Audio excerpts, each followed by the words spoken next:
Thank you all for coming. As Jason said, you're an important part of our circle of support here at the cottage. It's a real pleasure to be with you, and it's an incredible delight to be part of the cottage team.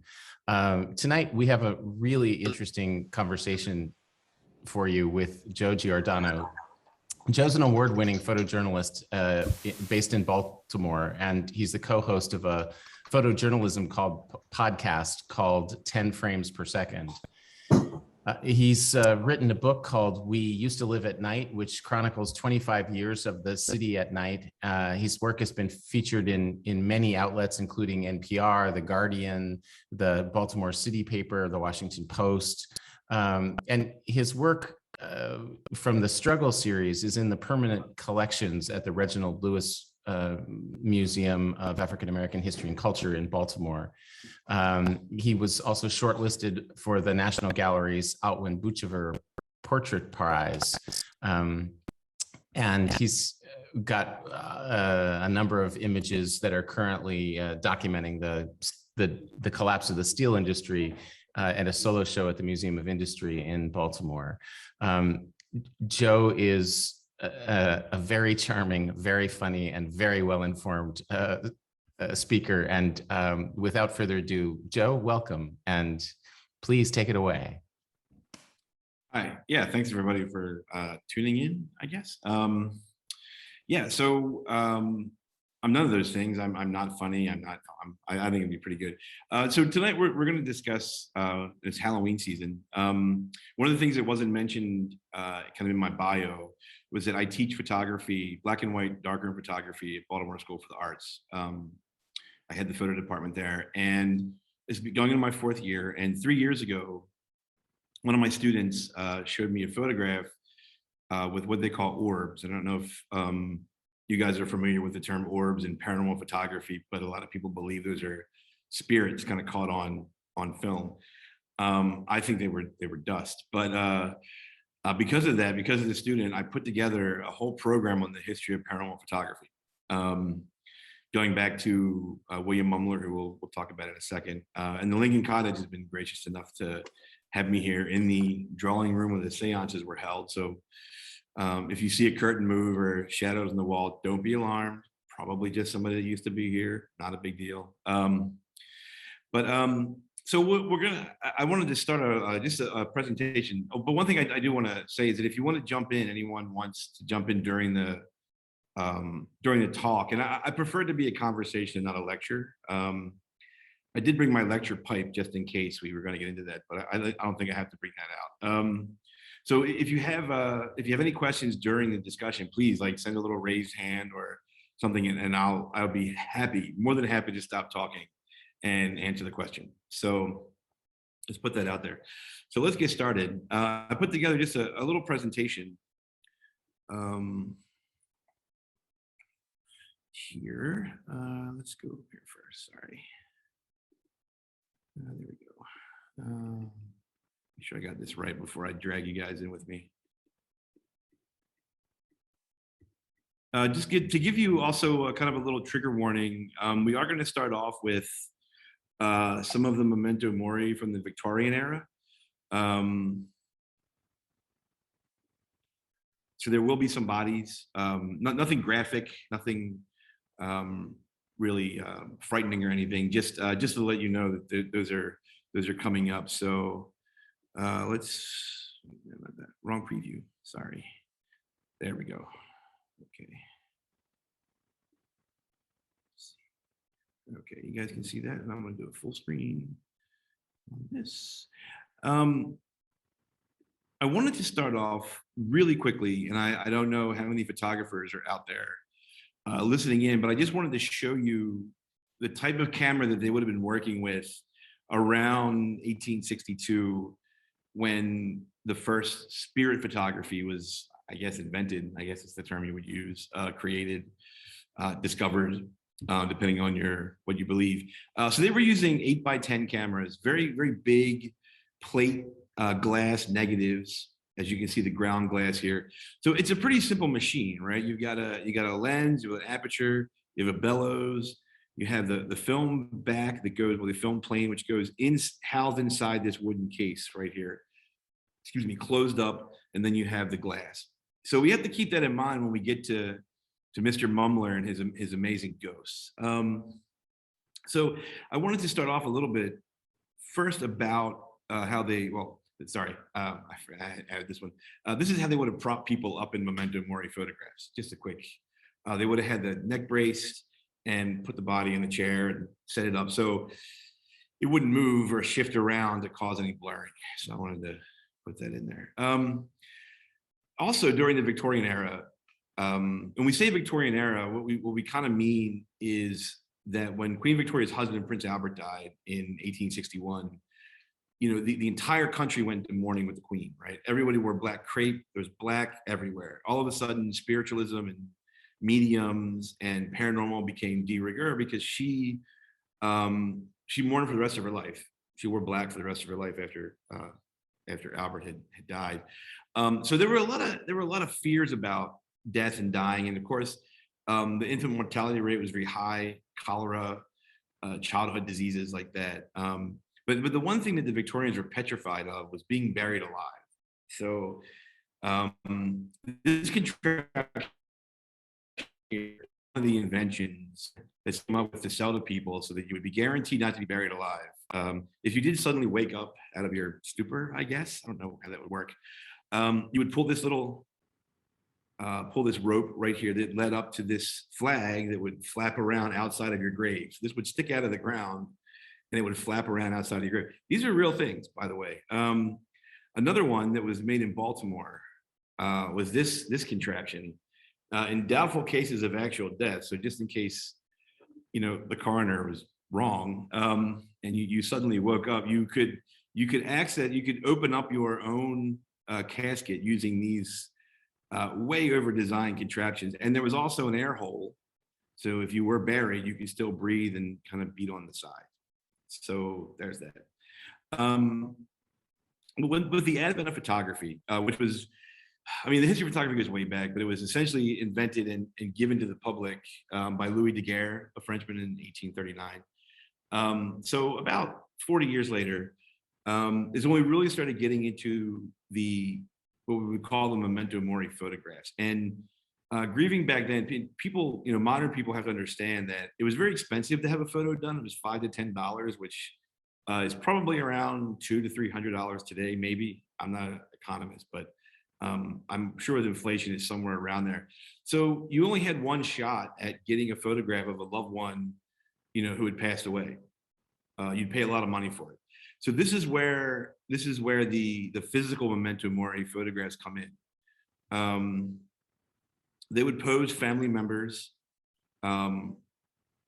looking alive a lot of times, eyes open, either in the caskets. And also, and I'm sure most of you know, because you're obviously in history, a lot of wakes were done in the houses. They were done in the drawing rooms, the parlors. Funeral homes really, unless you had a lot of money, really didn't become de rigueur until late 19th, early 20th century, if that. So you can see how they would pose children with their siblings. In this one, you can tell, you know, this is a daughter who died. They wanted to make him look as lifelike as possible. And you can tell that, you know, she's very still, and there's a little bit of motion blur here, so you can tell who the center of the photo is. And this was pretty, this was pretty normal, especially with the children. They had a lot of children, again, a lot of high infant mortality rate.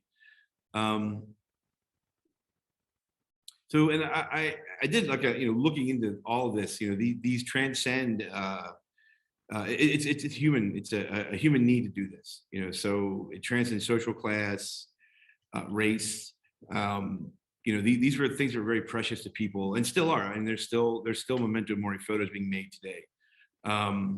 Mexico. This is an example of a memento mori photograph taken in Mexico. So see, this thing kind of transcended cultures, and it's a very human thing to have a memorial using a photograph in your house or with, and you would usually only get one copy, right? So the family had like one picture of this one person who had passed away. So a few more of these. Yeah, they tried to, especially with the children, not so much with the adults, but wanted to put them in childlike settings, like with their siblings or in a crib or with their favorite dolls. That was pretty normal to do. It's a way, you know, people grieve that way. It helped them get through, you know, the grief. So now we get on to Mr. Mumler and the spirit of photography.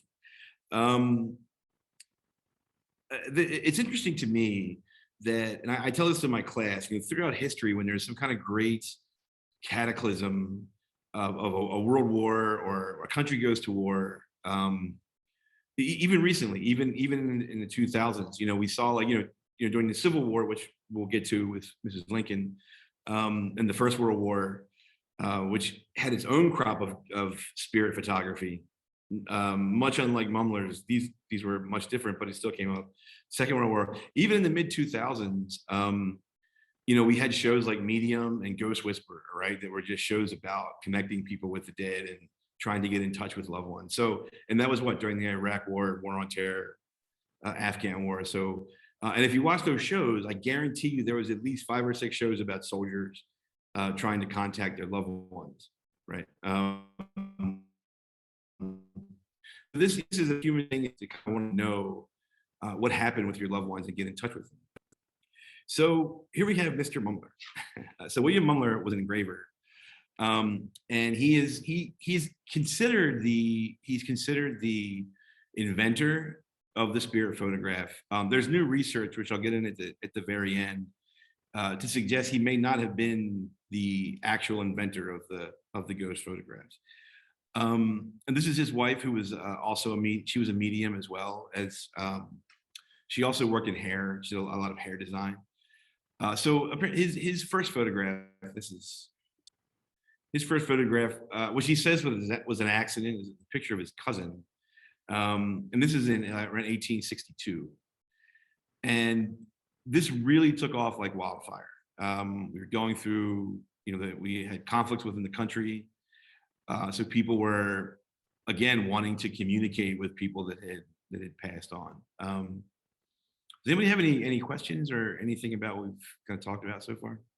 Anybody? I just wanted to make this as inclusive as possible, so it's nice to be talking at you for an hour. I have a question, Joe. Yeah, of course. What are the dates of these photos around here? So Mumler is 1861, 1862, and then the Mary Todd photograph is debatable. It's either, some people say 69, some say 71, 72. So we're right during and after the Civil War. And you know, this is a time where you had photographers like Matthew Brady taking pictures of Civil War dead. So, you know, this was, you know, seeing pictures of bodies and things wasn't as, okay, so real quick. So Chip Denham says that $5 in 1862 is worth $135.80 today. Okay, that's perfect. Thank you. That's great. So it's still kind of expensive for a regular family. That would have been a lot of money. So Mumler, you know, kind of stumbled into this process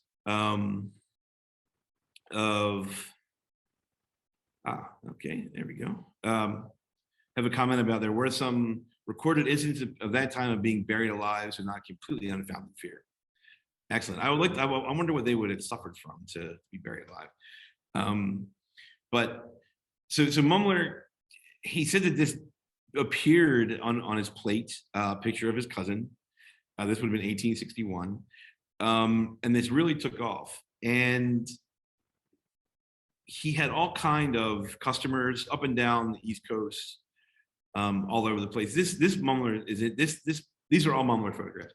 This is interesting because this actually looks like another President Lincoln one. But he's a very crafty con artist. So he was sued for fraud during his lifetime, and he was sued by some guy named P.T. Barnum. Anyway, a throwaway history guy. No, but P.T. Barnum was part of the lawsuit. He was very big in debunking mediums and mystics, kind of like Houdini was also big into that, and much later in the 20th century. But he was taken to court, and he got off because they couldn't figure out how he did it. They knew it was a fraud because he had a customer, a man had come into his shop and noticed one of the ghost photographs on the wall was a picture of his wife who was very much alive. So what? Yes, that's an excellent question, and I'm getting to that. The question was, did his wife collaborate as a medium? Yes, and I'm going to get to her in a second. So, yeah, so the guy was sitting down and he saw this picture. He said, "That's my wife." And what they found out, there's a fantastic book called The Apparitionist, by the way, which I'm hoping the cottage will carry one day in a gift shop. It's great. It's a great Halloween book. It's all about Mumler and this entire court case. So they found out that he was buying up plates from other photographers who were going out of business and taking these glass plates and doing something with them. But he invited very famous photographers over to take his camera apart, to go through the process, and the ghost photographs would still show up. The spirit photographs would still show up in various forms. His wife was a medium, and she was kind of the person that talked to the bereaved and got everything set up. She was also, thanks to a pretty recent research from Felicity Hamer, who's a writer and a PhD candidate who's been writing about spirit photography. She was a photographer in her own right. She may have actually been the one that invented the spirit photograph and not Mr. Mumler. Yes. Thank you, Mary.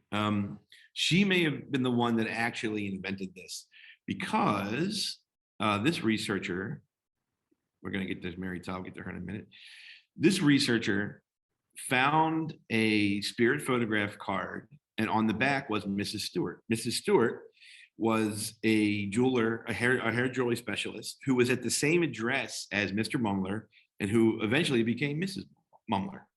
And we have a very early example right in here of a spirit photograph on the front of a business card from Mrs. Stewart.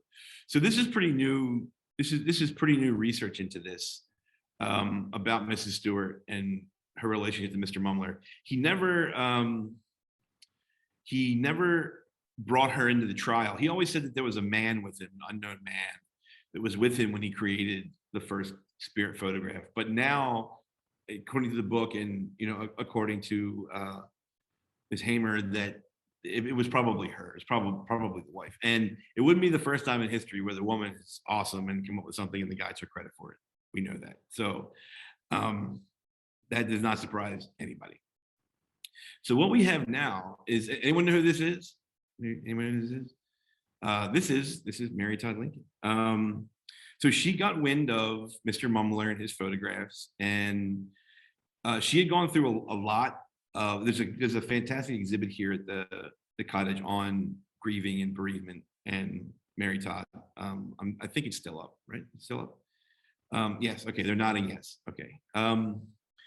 And she had lost all three of her sons. Eddie died in 1850, right? Willie in 1862. Of course, Lincoln was assassinated in 65, and then Tad, named after Tadpole, I think, died in 1871 of various health reasons and different causes. So she had been absolutely battered around by grief by the time this photo was taken. And again, to answer one of the questions, we're not really sure what the exact date of this photo was. And it's also interesting that that Mumler, in his accounts of having Mary Todd Lincoln at the house or at the studio, she came in under a veil and didn't reveal her real name. And according to my notes, it was a Mrs. Trundle. He said there's a couple of versions of this that's throughout history, but he didn't know that it was Mary Todd Lincoln when he took the photograph. The photograph came out, processed, and Mr. Lincoln is just up here over her shoulder, right there. And it's interesting because in the photo, prior to this that we looked at. Where is she? This one. This also, does this look like Lincoln to you guys, or am I just seeing like a Rorschach thing here, right? This really resembles Lincoln. Yes, thank you. Oh, not yes, she under huge mental health strain. Okay, so right, so one of our participants is that this doesn't look anything like Lincoln. So, but that's an interesting point because we know that these are fakes, right? We know that you can't grab a spirit like this, but because people were grieving and in bereavement, they refused to acknowledge that it was fake. They believed that this was their relatives, even though that it wasn't. I mean, it was clearly he was stealing plates from somebody else. So we know that that's on the court record. But we don't know how he did this, and you couldn't convince anybody. He eventually fell into bankruptcy, and after the court case took a really big toll on him. Mary said, I agree, but one of your first spirit photos did. Oh, okay, I see what you mean, on Lincoln. So let's, which one? Not that one. I'm trying to which one Mary's talking. So yeah, so he kind of found a disrepair after this, but these ghost photographs really took hold, and kind of kept around for a long time. There were other people that tried this, and at the same time, there was probably about a dozen in New York and Philadelphia, and it's very strange. It was kind of like an northern East Coast thing. Which is very, let's see. Yeah. Oh, yes, the one to see the woman. Okay, yeah. Good. Right. For a time, the photography technology infancy ghosts could be present Lincoln. That's correct. And actually, Lincoln was the subject of the very first Photoshop job. His head was taken and put on, I believe it's Decatur, his body in a very famous portrait because they didn't think that Lincoln looked stately enough. So I think they used Decatur's body and put his head on Decatur, which my students think is hilarious because we kind of get on this younger generation about photo manipulation, and they've been doing it since the 1860s. So that's pretty funny. So yeah, so Mumler kind of fell into a state of disrepair after the Civil War. But so I want to ask some of the participants maybe if they can share in the chat or pipe up, or any of the staff. What do they think when they see these? I want to get some theories before we go into the actual process that we know how they did it. This is coming in the next group from the First World War. Does anyone have any theories on how I have a theory? I mean, I have a theory, but I'm gonna put it to the public and see if anybody can chime in via chat. I'm going to turn the chat on here real fast. Okay, double exposure. Okay, that's interesting. I don't think they're double exposures because if you look at, I'll move my chat over here. Sorry. If you look at the heads versus the hands, so these hands and the bodies, these kind of white amorphous bodies, they really look like they're drawn, right? The heads you can see in a lot of these, like this is a better example. See the little girl's hand? That doesn't look like the hand you would get in the photograph. See that right there? It almost looks like an animated hand, right? And has anybody noticed anything else about Mumler's photographs that stand out, and about the subjects, about the people, the physical subjects? Anybody? Proportions are off. Exactly. Thank you, Rachel.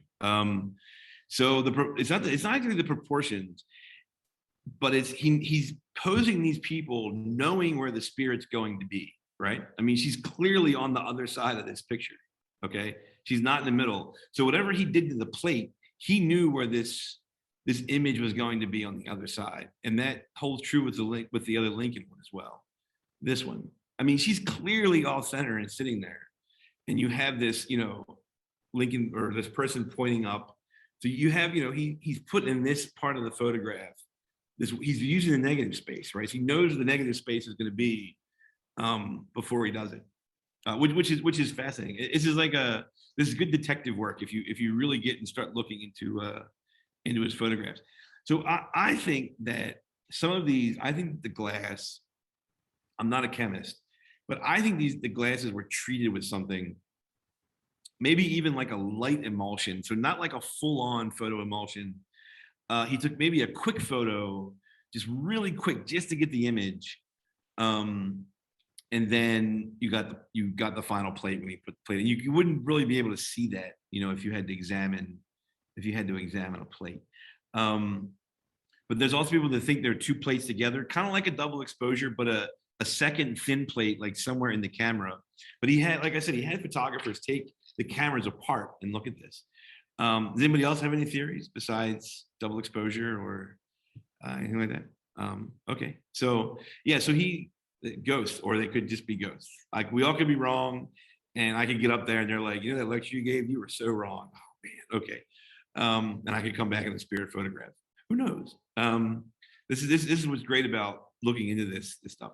But here's what we do know. After Mumler, this is, anyone take a guess on who this is? This is P.T. Barnum, and he produced a fake to the court saying that he done. That's an excellent question. So someone asked, do you think it was discovered by accident or was deliberate from the start? I think it was, I think it was accidental, like maybe like something in the chemistry. And then he and his wife kind of put two and two together and made this thing happen. Or she could have just said, look, we can make a lot of money on this. This is the process I think we should use. But I would think that it would have to be an accidental plate at the very, very first. I can't imagine that they were using different techniques to get the ghost photographs right. Because there's not much time in the fact that he, greatest showman on earth. If the greatest showman on earth could produce an Abraham Lincoln head, although here's the thing though, it doesn't really look like a Mumler photograph, right? It doesn't have the body, it doesn't have that structure that where the hands on the, kind of the hands on the shoulders, that Mary Todd has here, I think it could also be different elements. It could be someone else's body, and then he would somehow put the head in later, because he really knew where to position these people. That's the clue, right? That's the clue, right? This is like, so yes, Cass, this is the floating head 1980s mall photograph. Seagull Majestic.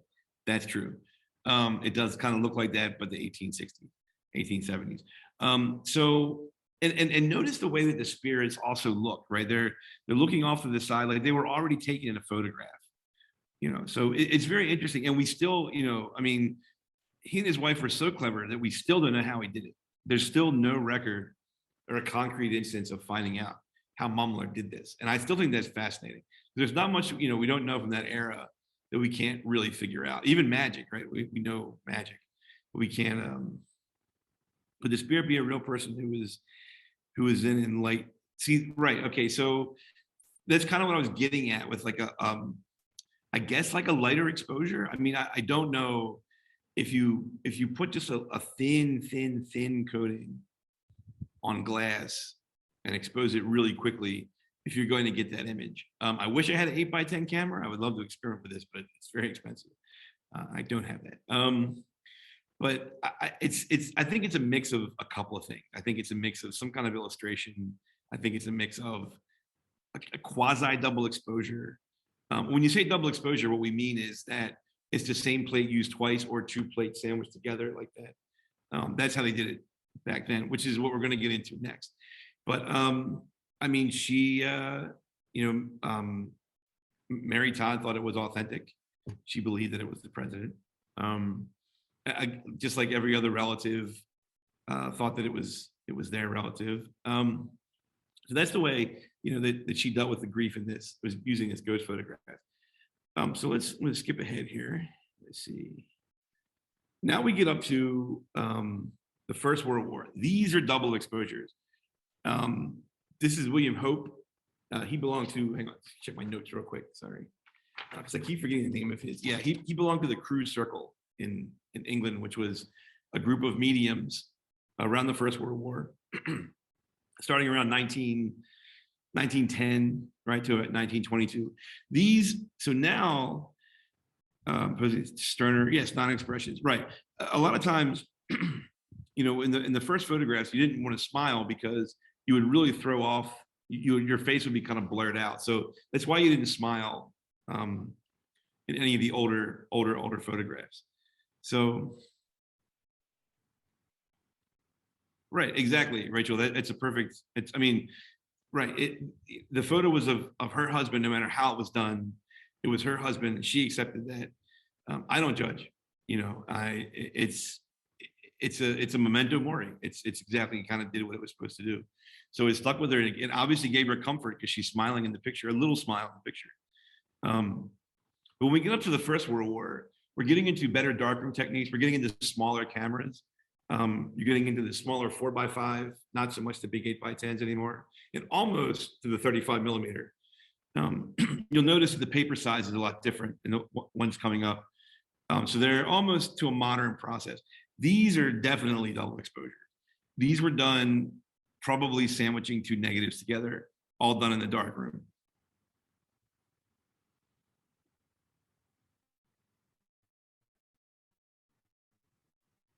This is probably the most famous one that Hope did. That was this one. And clearly, the medium or the model is behind the curtain, would come out, be lit, take a quick photo, leave it in, take another photo, or do it later in the dark room, put the two negatives together in the badge. It is very creepy. The ghost photos are pretty creepy and mysterious. Yeah, so let's go back to the car photo. So this car photo, this is a very interesting photograph. I had never seen this photograph until I started researching for the talk. And this is a very interesting one. This, also, and we'll get to this in a second, you had other darkroom techniques which you could do that kind of mimic Photoshop. Does everyone know who Aubrey Bodine is? Anyone know who, ever heard of Aubrey Bodine, famous photographer for Baltimore? You look him up. I don't know, Alex. It's a good question. I don't really know the provenance of this picture. It came out of a collection, so I don't know if we even know if that was a victim or someone in the car. But Bodine, just real quick. So what Bodine would do is he would go to Maine. He would take pictures of clouds and stormy skies. Then he would come back to Baltimore and Maryland and take a picture of like a waterman. And he would put in the dark room, he would put the clouds and the waterman picture together and make these great spanning, awesome. He famously said, "I have a drawer full of clouds," right? So this is all done with X-Acto knives and burning and dodging and things like that. Yeah, she could be. I think she's probably. It could be. Very well could be a British car, but I don't think she would have been driving. Probably not yet. That's coming along with the right to vote. But no, that's a good question. I'd like to research this a little further into Hope and see and that circle. But yeah, these are clearly, this was also done in the dark room. You can see though how the overexposure here is way too much light. To my knowledge, these weren't boosted in any way in Photoshop from the site that they got them. Right, my students think these are hilarious, but again, we think they're funny, but people believed in this, and if they believed in it and it made them feel comfort, right? Then who is not harming anybody. I do take issue with being paying for this. Somebody paying, kind of con artistry going on here. And what you saw around the time of the First World War was photographs of what they call ectoplasm, which a lot of mediums, it's a substance that the spirits kind of send through you and comes out through your mouth and nose. We could talk about mediums and that all day, trying to focus on the photography. So, this is very easily done, in a dark room. And the whole smoke thing is really interesting because all of these have, they're much more theatrical. You go back to Mumler and you just have, very, very basic, right? Very basic ghosts, hanging over the shoulder, things like that. And by the time the First World War came, people didn't want that anymore. People, I think, wanted more theatrics. So you get more veils and floating heads, smoke, faces coming out of smoke. And I really think that these guys, in the dark room, just kind of challenge themselves. How can I make this look as cool as possible? I'm going to draw a face in this smoke, that kind of thing. This one's one of the creepier ones. I mean, this is definitely double exposure. This looks, they were going to make money. Yes, I mean, that's true. That's true. James Fulton said, the problem is that, that they were not done to comfort people. Well, I mean, it's kind of a double-edged sword. I think people knew that they weren't real, but it did comfort them. And yet they were making money on fake photographs, right? So I think you can see kind of both sides of it. This was a really bizarre one. I mean, you could tell it's almost like a mirror is right there, right? Tricks and mirrors. They ranged in price from $5 to $20 for these things. So they were making a pretty good penny off these people. This one is really creepy. This is very well done. It's very subtle. It's very subtle. I think it's very well done. So this is Hope's. This is a seance, an actual photograph from the seance, and the ghost hand is reaching out from beyond.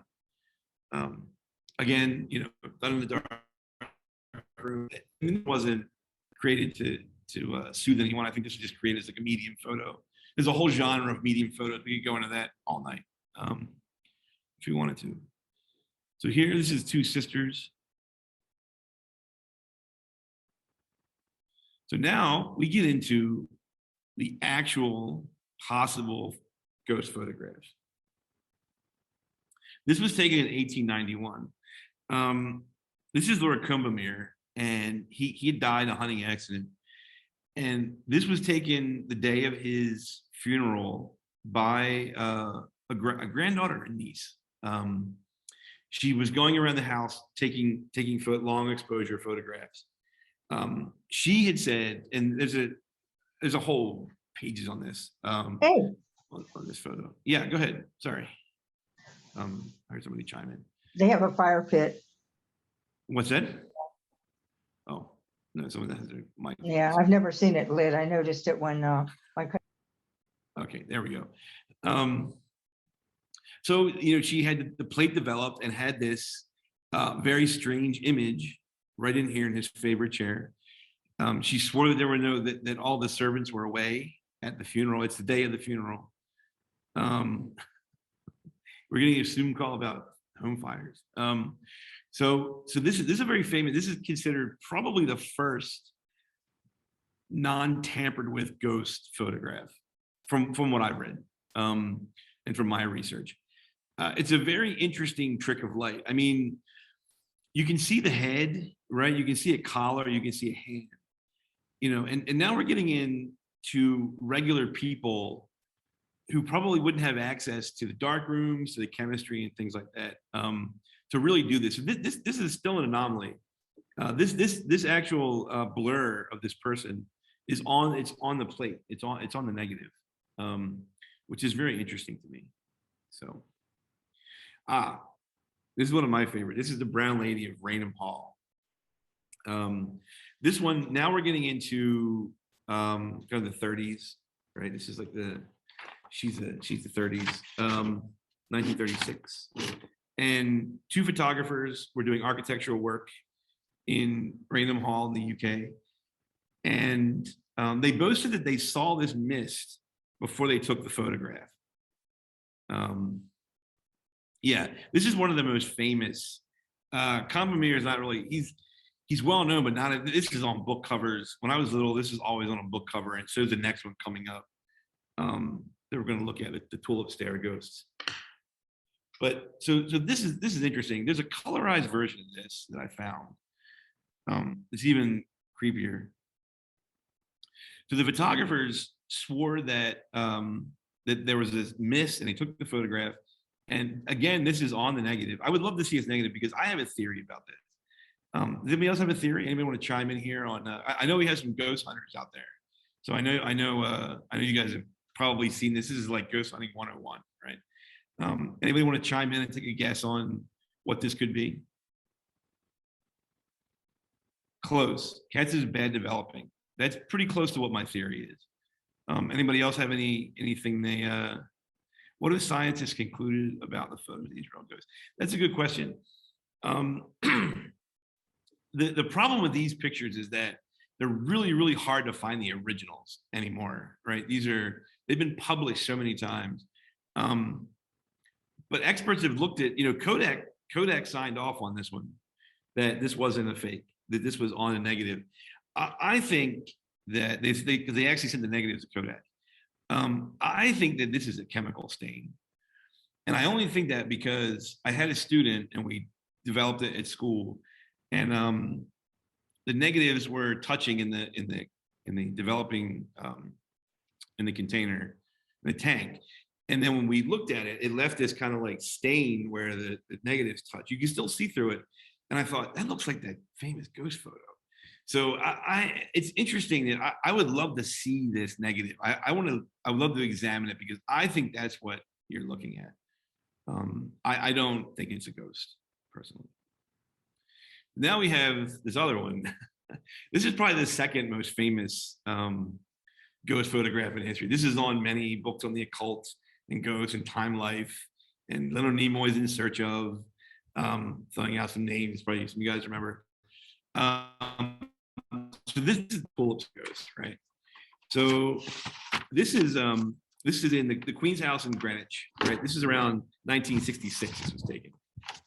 So sorry, it's a little breezy in here. I just got to adjust. 1 second. Thanks. Thank you for being patient. We have the windows open, kind of keep the. So if you see a curtain move, it's a draft, not a ghost. So yeah, so this is the Tulip staircase, the Queen's House in Greenwich, 1966. Again, it's a regular person taking a photograph. They get the negatives back, and they see this figure up here, or right here in the corner. When I was little and first saw this, I always thought that the spirit was right in here. That's actually a lamp. But this is where this is. This is the Tulip stair ghost, and this is a pretty famous one. Yeah, we're getting into 60s now, so now we're getting to 35 millimeter.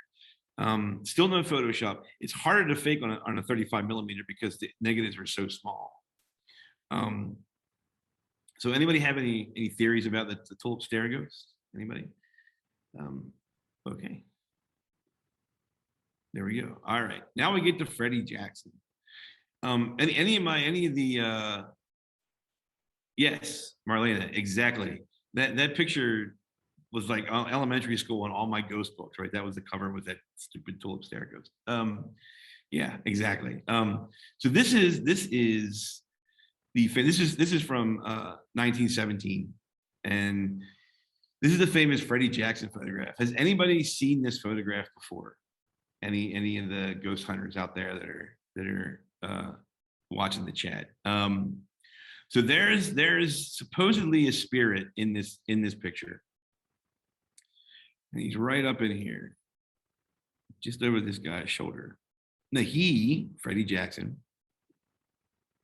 There's a better shot of it, and this is taken right from the photograph. So he was apparently a mechanic that had walked into a propeller blade and was killed the day before this picture was taken. This is another unexplained photo. There's been a lot of research into this photo as far as the person. They can't find an actual Freddie Jackson that was killed that way at that date on the airfield. But this is an interesting one because there's one theory that there was a guy behind him who maybe his hat fell off. I mean, it's clearly a face, right? We're clearly looking at a person with no hat on. The rest of the squadron is there, like this. The rest of the squadron is there, and it's pretty eerie when you look up and you can see it, right, just over his shoulder. There's people who think that there's another person there. He dropped his hat, picked it up. By the time he stood back up, the camera had already gone off, so it kind of gave that that effect. I mean, there's definitely someone there, right? Does anybody have any theory? I have a theory. I have a theory on most of these. Does anybody have a theory on what's going on in this picture? Anybody? Feel free to chime in. I saw Chip Denham, you said, "Yep, you've seen it." So, you have any thoughts on in the chat what this might be? I'm trying to bring you guys into it and get the brains moving, because I have a feeling I think I know what's going on with this picture. Okay, so I think what's going on with this photograph is that this may have very well been a comrade that had been killed, but I think in the dark room, whoever printed this photo wanted to include this person as kind of like an homage, or didn't want to leave him out of the photograph, and really craftily, it's not that hard to do, really craftily put him in here saying, well, there's old Freddy. I'm gonna put him with his buddies. And it just got picked up and it became another very famous ghost photograph. But I think this was done by a darkroom tech who was trying to honor this, maybe someone that had actually died from the squadron, found a picture of him smiling, a snapshot, took a picture of it, did a little double exposure, because you can just do it right up in here. You can just do very small double exposure, like right there. But then again, it could be a ghost. So Kat says the guy whose head is in front moved. I would say yes to that, except there's no other motion going on around this head, and there's no hat on this guy. This guy's forehead is clearly more visible than this guy's forehead, right? And the guy next to him, sorry, we're gonna get to that in a minute. And the person next to him, where is he? Is so far over here. There's no chance you would have had more in this space right here had that been a motion thing. I mean, could be an apparition. I don't know, but I think it's a very interesting photograph. And I mean, can you imagine like first seeing this and like it clicks in that there's a face back there? I think I would have to move to Antarctica and burn the photograph. Never come back. So that's Freddie Jackson. So this is okay. So this is interesting. Now we're getting into the 80s. This is the famous Coventry Monk. Can you guys see where the monk is in this picture? Anybody? Okay, so right in here, this hooded figure right here. This was at a Masonic dinner because it's co-ed, so we know it's not a meeting. A Masonic dinner. Again, this was on the negative. And everyone in the meeting swore there was nobody wearing a cowl, although it's the Masons. So, but they swore there was no one wearing a cowl or a hood or anything like that, and it's on the negative. So this is in 1985. This is the UK. So it's the St. Mary's Guildhall. So all right. So that is the historical part. I have to add. Sorry, I added a few right before the discussion that didn't carry over the first time. So let me pull those up and we'll go over one of my favorite ones. There we go. So hang on for a second. If anybody wants to take a quick break, just give me 1 second here. I hate it when I use preview because it kind of looks nice, like when you do a full screen. There we go. All right, we're back.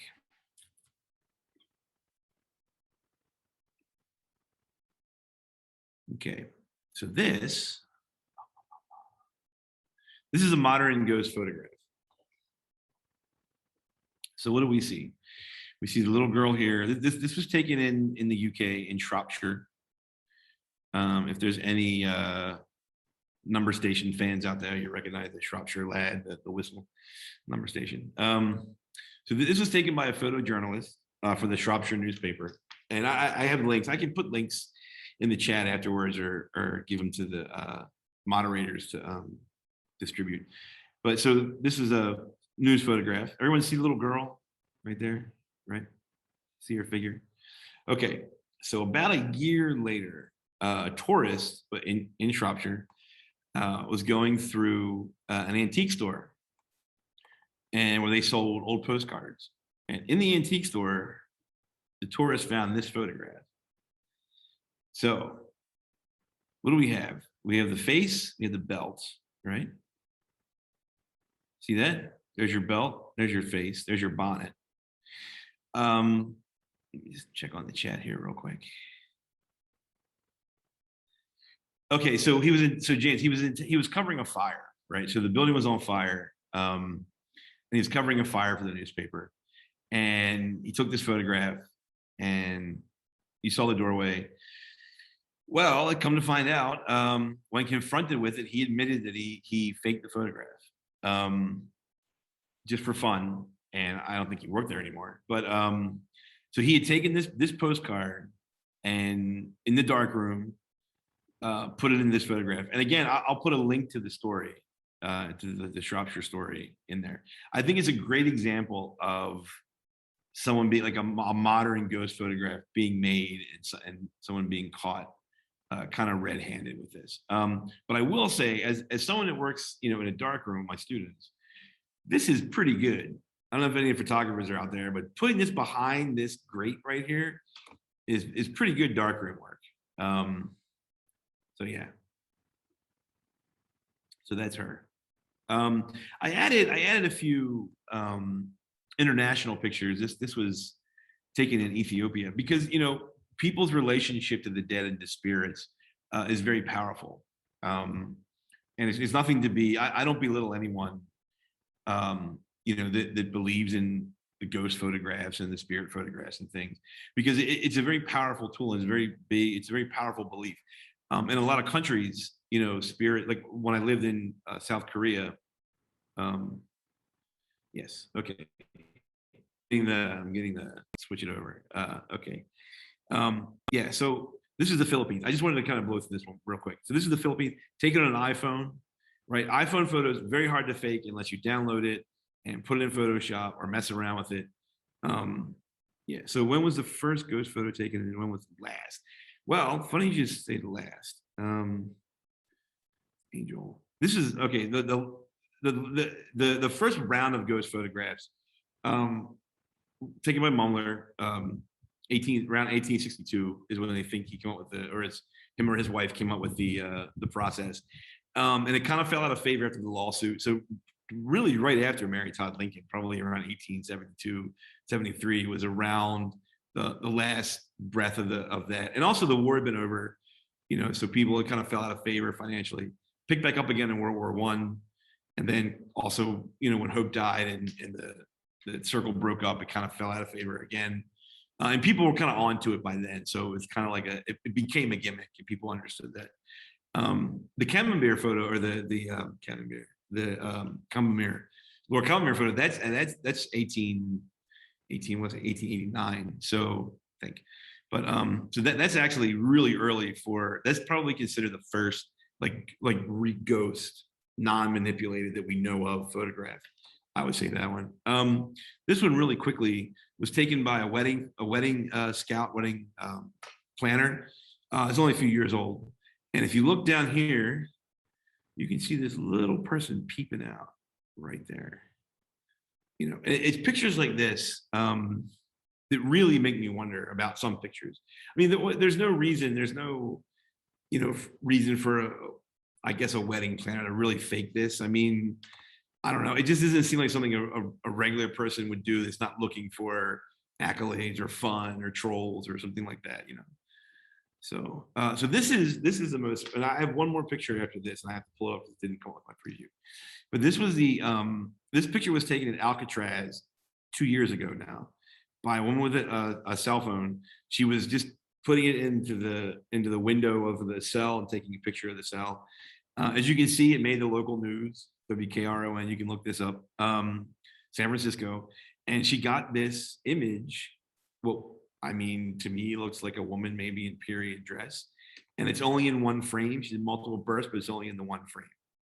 So it's very interesting.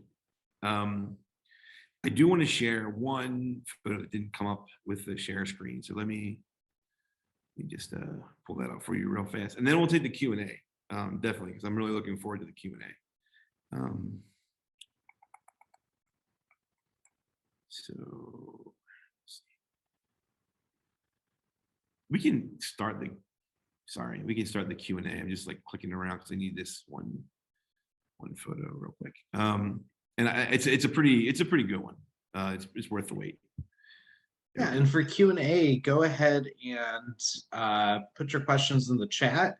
and then we'll call on you directly to either ask it with your voice or let Joe respond. So anything anybody want to ask, go ahead and submit those now. Okay, while we're waiting, does anybody want to take a guess on which house this is? Where this photo is? This is probably one of the creepiest. I watch my language, but this is a very creepy photograph taken in a very famous house by a very famous person in the paranormal world. Let's see if anybody can guess in the chat real quick. Yes, you are correct. You win a stovepipe hat. So this is in the Amityville Horror House, which I'm not sure if everyone knows. Yes, it was taken by the Warrens. Yes, and you win another. These stovepipe hats, giving them out all over the place. Yes, it was taken by Lorraine Warren. The interesting thing about this particular photograph is that we all know through lawsuits that the Amityville horror story was faked, right? It was created by the Lutzes and their lawyer over drinks one night. Hey, let's make this haunted house thing a thing. They got in touch with the writer, Jay Anson. He wrote it. The lawyer ended up suing them because he didn't get his cut from the royalties of the movies and books. You can look it up, court case. The interesting thing is what actually did happen was very tragic in the house. That was the DeFeos. Ronnie DeFeo killed his family. And I know, I got it. I know. I mean, of course. But according to Lorraine, they were going through the house with just one other person. It was her and her husband.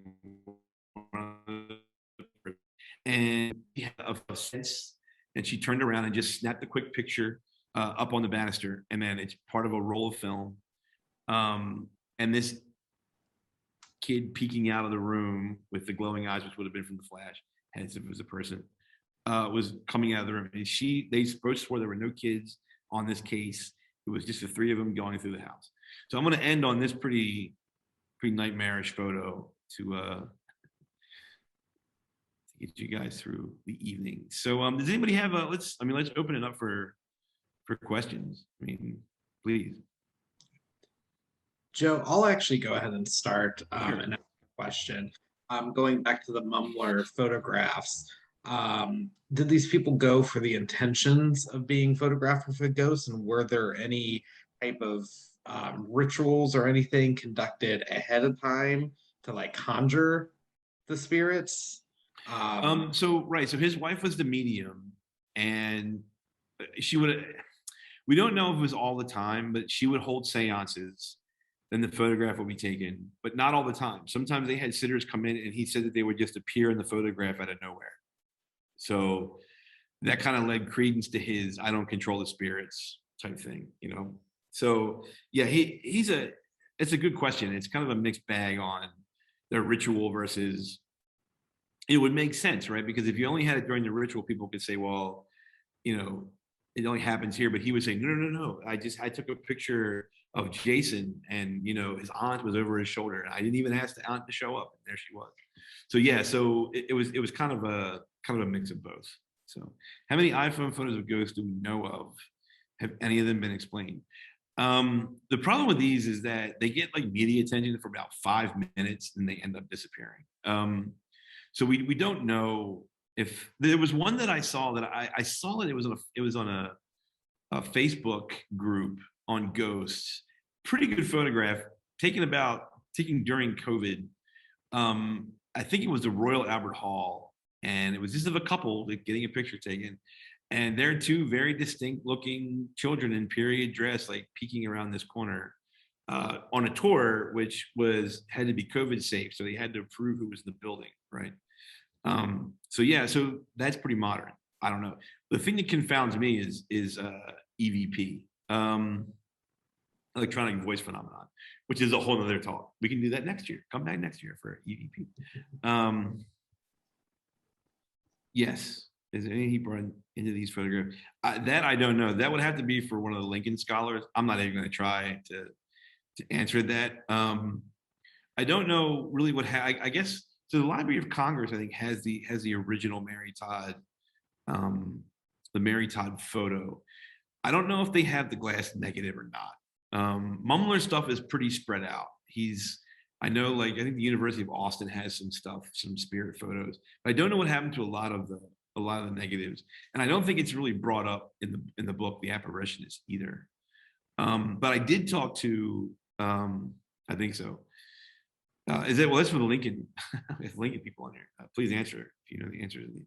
I did interview the author of the book on our podcast. I'll put a link to that. I'll send that link out so you guys can listen to him talk about the book and the biography and the court case that Mumler was involved in. I mean, the best thing about that Alcatraz, so the question is, what's the best thing about the Alcatraz photo? The Alcatraz photo, I mean, it could, I think it's just a reflection in our brains telling us, again, I think it's the Rorschach effect, like our brains just telling, I mean, it was native land, then it was, we took it and then it turned into a prison. And I think it was all male. So I don't know how that image of the woman in period dress would fit into what the history of Alcatraz, and I'm no Alcatraz historian, obviously, but I don't know how that would fit into the story of the prison. So why would a person dressed like the 40s, who was a woman, be in there? Maybe a visitor. I don't know. There are theories about ghosts, like so President Lincoln's cottage has spoken up. We don't know any stories about, right? Yeah, he lived to 1926, right? Yeah, so he was around quite a while. But it'll be interesting to see what the rest of the family thought of the cottage, of the Lincoln ghost photos. I'm actually going to look at that tomorrow. I'm going to do my grades, but now I'm fascinated with it. So yeah, as far as the iPhone stuff goes, I mean, we don't know. There are things like when you take panoramic photos, there's kind of glitches that look like things that aren't really things. So you have that problem. But the Filipino one's really interesting with the hand on the woman's arm, because they swore there was no one there. Just took a quick photograph and it was there. So we talked about orbs, right? Orbs are interesting. There's a lot of they have things called vortexes also, which I think a lot of times is the camera strap caught in the flash in front of the camera, which causes this. If there's any ghost hunters, please, out there watching, chime in. Feel free to chime in. But yes, you see the same thing. Yes. So Jeff, yeah, I don't know if you were at the very beginning of the talk when I mentioned it. We didn't see. I don't think we saw a rise in like ghost photography. We did see a rise in popular culture with shows like The Ghost Whisperer and Medium, right? Where a lot of the episodes were the main characters communicating with, soldiers who had been killed, their service people who had been killed, and passing on. So there was this, and they were very popular shows, right? I mean, Medium ran for like 9 seasons or something crazy. Ghost Whisperer ran for like 6, I think. So we still, even though we weren't going to a photographer and sitting in a studio and getting an actual artifact, we were interested in what's next, and we were watching these shows. And those were definitely post 9/11, smack in the mid 2000s, right during the Afghan war and the Iraq war. Yes. So Sandy, I did show one of those. I did show one of those pictures of a firefighter had taken this photo. And I'll do a quick share screen with you, and so you can see it. It's part of I kind of blew through it because we wanted to get into the Q&A. So let's take a look at this real fast. So this is the one of the famous angel photographs, right? So yeah, there we go. Nice full screen. So this was taken, at a car accident. I guess it's what you believe or what you see. I mean, when it comes to the fire department, there's a lot of smoke and condensation and steam and things that occur, during crash cleanup and things like that. Did people request their spirit, or was it by chance? Okay, so that was kind of what Jason had asked. I'll get back to that in a second. I just wanted to finish up with the angel photograph. I mean, people believe they see faces in clouds and images like that. So, I'm not here to disprove anyone's belief by any means. I'm skeptical, but yeah, there are a lot of law enforcement and firemen do take these photos and get something like this. at a scene. Now, it is shaped, like a person. And again, this is the kind of the Rorschach effect, right? I mean, if this were missed, if it were, I don't know the weather conditions of this night. I mean, it could be fog on the lens of the camera, just a little bit of breath or condensation, something along those lines. Yeah, so we don't know. Okay, so back to El Notch's question: Do people request the spirit? Was it by chance? So Jason had asked that, and we know, like reading the biography and reading about Mumler, that he kind of kept it fresh, right? He would take a picture and say, "Oh, hey, Jason, hey, look at this. Here's your portrait. And did you know who's this person standing behind you?" And Jason, "Oh my gosh, that's my aunt." I didn't ask for that. Well, she's here with us. So I think it was kind of good to drum up business that way. But he did have seances, and then would take the picture, and then the person would be behind him. So I think it kind of goes like it goes kind of both ways. So the one question, this was for the Lincoln cottage staff: Did Mary believe that she saw little Willie's ghost, and did Lincoln himself see Willie's ghost? And they answered. I think it's interesting. Lincoln's been seen at the White House, right? Staff, I've heard ghost stories about Lincoln being seen at the White House, walking around. It's a really interesting time to get into mysticism with the Civil War and things like that. Does anybody have any questions about like photo technique or anything you want to throw out? Like any comments? I hope you guys enjoyed the talk. I know if for a lot of people that are into the paranormal, a lot of this was like paranormal 101 stuff that they probably seen like a million times. So thank you for not time. And thanks to people who are new to this. So let me get a show of hand. Like who believes in ghosts out there? You can answer in the chat. If anybody has any little anecdotes, by the way, by all means, throw it in there. Define ghost. That's up to you to define, right? It's Rachel says define ghost. So that's up to you. I personally, I think these physical things can be explained away. Electronic voice phenomenon is really interesting to me because I've got a lot on tape of sounds that I can't account from where they came from during being in certain locations that were said to be haunted. There's ghosts and everything. Some people are familiar with the origins of spiritualism. That's a whole other talk. The origins of mediums and spiritualism is like a 2-hour lecture. I can put some good links in the bio about the history of spiritualism. And that I wanted to really keep it. Oh, great. So Chip says it's a talk I give. Chip, if you want to put that, if you want to put that link somewhere, we'd happy to. I'll check it out, definitely. I'm always interested in this. I'll probably go home and watch Hill House again tonight, which I'm reading, by the way.